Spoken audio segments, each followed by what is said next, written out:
Hello, everyone. Welcome to the 3PL Summit. Welcome back. I'm Thomas Wasson, trucking expert here at FreightWaves. Super excited to be talking with Justin Murphy, EVP of Claims at Loadsure. We're going to talk about the impacts of cargo claims and what that means for third-party logistics providers. A lot of folks like to highlight the fact that moving the loads, what do you do if it messes up? Going to be welcoming Justin. Justin, pleasure to have you on. Super excited to talk about this. It's something that you feel like you don't pay a lot of attention to until you need to. And then by the time you do, it's almost like you wish you had a plan. Yeah, you're dead right. And it's great to be here and talk to you guys about a subject that, I'm passionate about. So thank you for inviting me. So talking about from the beginning, for folks who are not as familiar with what claims are and what are cargo claims and how they frequently occur, and what do 3PLs usually deal with in this regard? Well, there's such a wide range of pinch points in the distribution chain, as we all know, combined with multiple stakeholders to move cargo from A to B. So claims are sadly inevitable. But claims come in all shapes and sizes, but typically the sort of claims we see at Loadsure that concern our 3PL partners are basic damage to cargo during transit caused by mishandling, accidents, pure loss of cargo where it disappears, delay in delivery if the cargo is not delivered within the agreed time frame, incorrect documentation if the 3PL fails to provide the correct documentation or make errors in the documentation, the claim will result, pure theft, which is obviously a big concern in the logistics industry, with certain areas in North America more prone than others, and around ports, transportation hubs. Florida, excuse the pun, being a hotbed of organised crime activity these days, down to improper packing, temperature control damage for refrigerated cargo claims, and customs issues where 3PLs, must ensure that the cargo meets all custom requirements and there's no delays and claims do not ensue. I always feel like the most fun places, Florida, LA, parts of Miami in Florida, Atlanta. They're also hotbeds for organized crime that steals the cargo. Is that something where if you're a 3PL and you're shipping something out of those locations, do you have to pay much more attention and have a claims system in place in the event that something unlikely does get stolen? Yeah, 100%. And, at Loadsure, we leverage a lot of data and look for hotspots and certain trends. But Florida, for example, has been a hotbed for cargo theft, unfortunately, for quite a long time. The law enforcement agencies down there do not have a great budget, and cargo theft is sadly very low on their list of priorities. So it makes having adequate systems and adequate insurance coverage in place essential so that your financial loss is met. Because the police won't investigate. They're not going to look at it. They're just going to take a report and say, take it up with the insurance, right? That's it. You'll get a crime number and then they'll go and fight some real crime, as they would say. We had someone that did some reporting on cargo claims, or like thefts earlier. There was like a report that was released. And that was one of the crazy things was that for people who steal the cargo, they also have a wish list. And so they'll park outside of distribution centers and try to figure out which one has the energy drinks, because maybe their clientele needs a lot more energy drinks. And so if you're driving into a facility, you got to pay close attention because maybe someone's going to follow you out. Well, 100%. A lot of this theft is in-house. They're tipped off, it's inside jobs. And they park around, transportation hubs, large facilities, and wait for the trucks to come in and out. They know the daily routines and they steal to order. As I say, there's not a large police activity in this area, so it's very hard to stop. Yeah, I've noticed that with accidents too. In a lot of departments now, they'll just they won't even send an officer, or they'll just make you write the information. So it's really hard from an insurance and claim standpoint, because a lot of times you used to be able to get someone there physically to write it, and now it's I guess it's outsourced for saving time or manpower issues. You simply just won't have the work put in. Talking about other claims as well, OS&D is one of my favorite words: overages, shortages, and damages. Is that something where you're a 3PL, you finally landed a new customer, they happen to be beverages?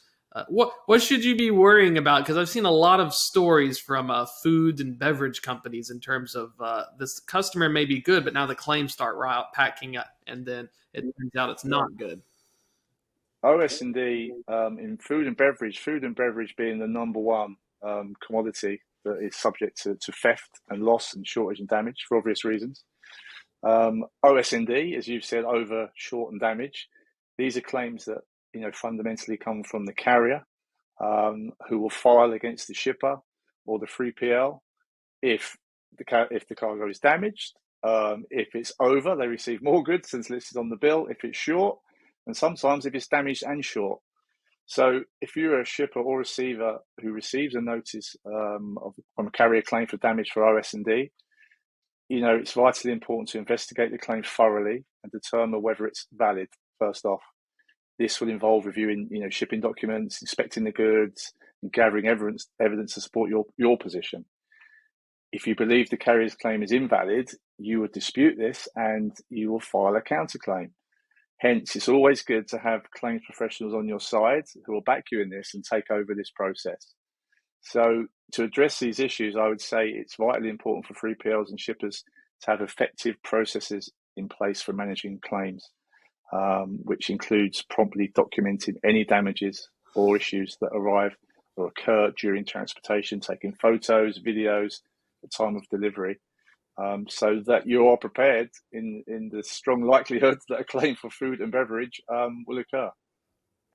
My favorite are potato chips. When I was a broker, we had to deal with certain routing for potato chips, and they had to go away from the mountain elevations because if you didn't pay attention, the bags would inflate and they would explode. Let's say that happens in the carrier. You do all your part as a broker. You tell them they have to take a specific altitude routing for it, and the potato chips explode. Is that what are the next steps? Do you have to file it against the carrier? Does the carrier file it against me as the broker? How do I kind of handle my exploded bag of potato what chips? would happen is, if we're talking from a Loadsure perspective, from a shipper's interest coverage point, which is what predominantly Loadsure, the area we operate in, if you had a claim in that instance, if you didn't have shipper's interest cover, you'd have to claim against the carrier. And carrier's cover is notoriously short on limitations, short on coverage, and you'll be tied up in claims for months. So if you've got a shipper's interest cover, you'd advise us. We would go against the carrier. We would handle that process for you. We would reimburse you almost immediately and then try and get the claim money back from the liable party, which in this case would be the carrier. So it all depends on the level of cover you have, as opposed to just relying on the carrier's cover, which, as I say, is notoriously difficult to get your money back. And looking at types of coverage as well. Let's say I'm starting a brokerage right now. I've got my surety bond. I've got my basic insurance. Is that something where I need to look into until I can hire claims, having that extra insurance to save me that kind of time? Because I've had an instance where coils, so like a customer that ships coils, you shipped them on a flatbed, they were tarped, you drop them off, and a month later the customer calls and says, my coils are rusted, it's totally your fault. They'd been sitting at a yard. Are those instances where it pays to say, okay, we'll just talk to my claim provider instead of me having to deal with all the nuts and bolts? Yeah, 100%. At Loadsure, that's the service that we offer. We don't want to leave our claimants hanging. We don't want to leave them in the weeds with the carriers trying to fight for their claim, because you'd have to prove negligence of the carrier, again, which is traditionally very difficult. Shipper's interest policy wouldn't ask those questions. We pay first, then we go against the carrier. So in the instance that you've mentioned, I think you said steel coils, which, from a carrier's perspective, it's trying to establish where that damage happened. If we're talking about that it's claims filed after the fact or not noted upon delivery, then this is always a very difficult area, because unfortunately it goes without saying it's a lot more problematic to investigate a claim after the fact. So for Loadsure claimants, we advise them to notify us as soon as possible, and we'll take over the stress of pursuing the carrier and getting your money back. And so, saying, for instance, as well, preventing claims and getting proactive. If you are a customer that's hauling certain things, or you're a broker working with certain carriers, is that where it also comes into play, saying, hey, take a picture of this stuff when it's loaded, if you can look at it, or make it note that it said that driver was not able to inspect the product prior to the door was closing. Are those kind of proactive steps then that when something happens on the other end, because I've seen this with shippers, what they'll do is they'll say driver has to inspect it, but then won't let the driver inspect it. It may not have been strapped correctly or load bars were put in place. And then they'll file a claim against the carrier, even though it could have been the shipper's own internal thing. Is that something where you want to try to get proactive and try to have that extra stuff on hand in the event preemptively dealing with the claim? Like, oh, I've already got my pictures.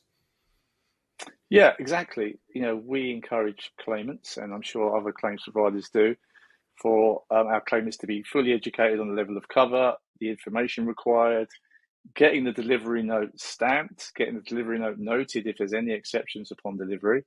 But you can also take steps to limit claims prior to the transit. We'd always suggest carrier vetting is vitally important to 3PLs. Ensure you're working with a reputable carrier. Also identified specific customer requirements depending on the commodity being hauled.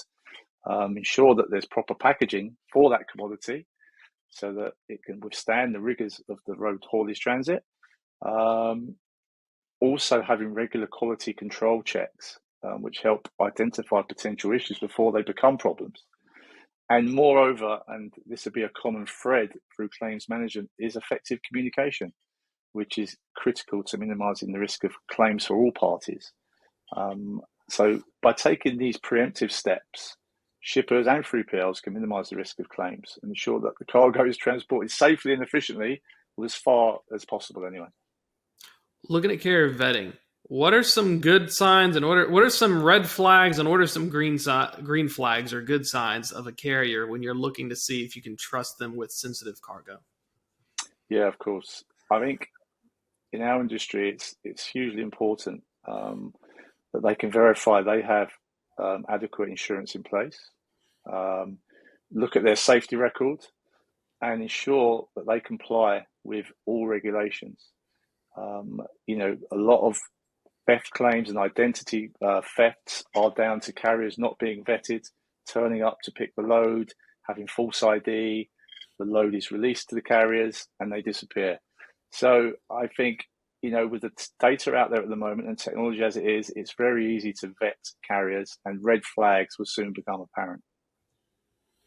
Well, that's what reminds me of like sealing and securing the load. Sometimes these seals are literally just plastic locks that you put on the back of a trailer. You could have $100,000 worth of cargo on that thing, and it's only secured by a load lock or a load seal. Is that something where, when you're talking with shippers and brokers and carriers, is there anything proactive that you can do before you tender the load, making sure that, don't stop at this place, or this one restaurant always has people who break into my trailers, like any kind of things like that to provide more data?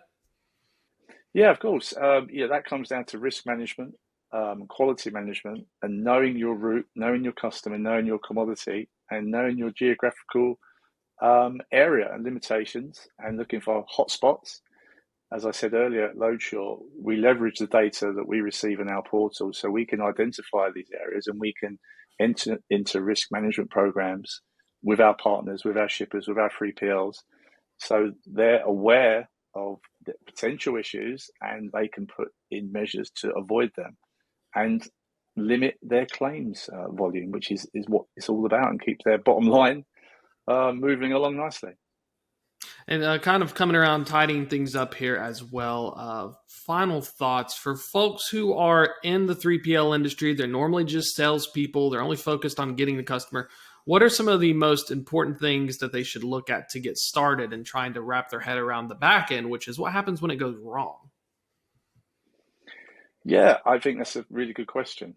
And we would encourage 3PLs to work with dedicated partners who have experience in this space, such as Loadsure, as I would say. But I think the advent of technology has a huge impact on this space and what we can do with 3PLs and how we can enhance the claims procedure so that it is frictionless, and we take the pain out of the procedure. 3PLs work with technology, every day on their TMS or supply chain management, systems. They can implement real-time tracking and monitoring, which obviously help them track shipments in real time. They can use digital documentation, which is hugely prevalent these days, and it's come on a long way. And obviously an automated claims management system, such as Loadsure. From our perspective, automation primarily offers the possibility of a 24/7 service to customers without incurring the associated costs and issues of operating a fully staffed and dedicated offices. So, the savings are there, and I would encourage all the 3PLs out there to look at your carriers, look at your claims management companies, and test them against companies such as Loadsure and the automation solutions that we can offer. And if folks want to learn more about Loadsure, get in contact, or get in touch with you as well, what's the best way to reach out? Yeah, look on our website is obviously the easiest place, www.loadsure.net. You'll find all the information on there, all the contact points, and we'll happily arrange a demo, get our development guys to team up with you and answer all your questions. Everyone's all available at Loadsure, and we're happy to speak to anyone. Perfect. Justin, thank you so much. It reminds me when I go to the doctor, it's something you need. You need to have that safety, but at the same time, you hope you never have to use it too much. Exactly. You want to it's have like it a root canal at the dentist. Okay, you never want to have it, but if you do, you want someone who you can trust to handle it. Do it right. Make it as painless as possible. Perfect. Exactly. Thanks so much, Justin, for coming on and talking to us about the importance of claims. Check them out for sure. That's going to be it for this fireside chat on the 3PL segment, but stay tuned. We're going to have a lot of other ones as well coming up. If you do miss this recording live, you can also check it out at tv.freightwaves.com.